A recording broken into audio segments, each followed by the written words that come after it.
In this video, we're going to set up our Wyze Cam. We're also going to be looking at scanning the QR code just in case you're having any issues during setup. For setup, you're going to need three things: your Wyze Cam, a smartphone or tablet, and a Wi-Fi connection. Download the Wyze app by looking up Wyze or Wyze Cam in your App Store or Google Play. Next, we got to make sure it's powered, so plug it in with the included USB cable and power adapter. The LED light will be a solid yellow, telling you it has power. Going back to your smartphone or tablet, open up the Wyze app and log in. Create a Wyze account if you don't already have one. Enter your email and password. It'll then send a verification code via your email.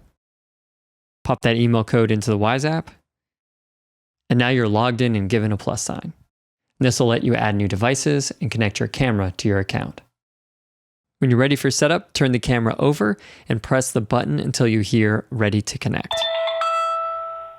Ready to connect.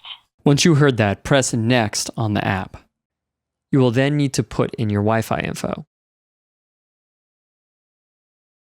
Once you're connected to your network, you tap this button to get the QR code.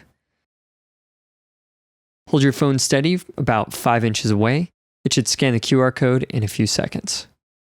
If it doesn't, slightly adjust the distance between your phone and hold it steady while Wyze Cam adjusts. If it still doesn't scan, tilt the screen slightly in case there are some light reflections that aren't allowing the QR code to be read correctly. LED lights in particular can cause reflections that stop the QR code from being scanned easily.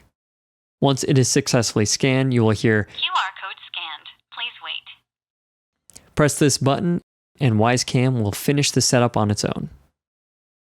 The LED light indicator on the back will start flashing yellow and blue, then flashing blue, and when setup is complete, it turns to a solid blue and says, "Setup complete."